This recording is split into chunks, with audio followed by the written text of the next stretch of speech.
Hello everybody, welcome back to hardreset.info channel. In today's video, I'll show you how to easily change the two-sided printing settings in the media print on your CANON i-SENSYS MF657Cdw.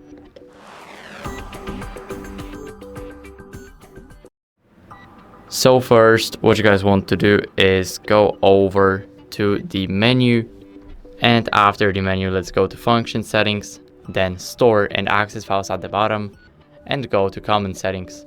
Now here click on access stored file settings and change default settings of the memory media print. So as you guys can see, I'm here now, and here we have the two-sided printing. We can enable it by selecting either a book type or a calendar type.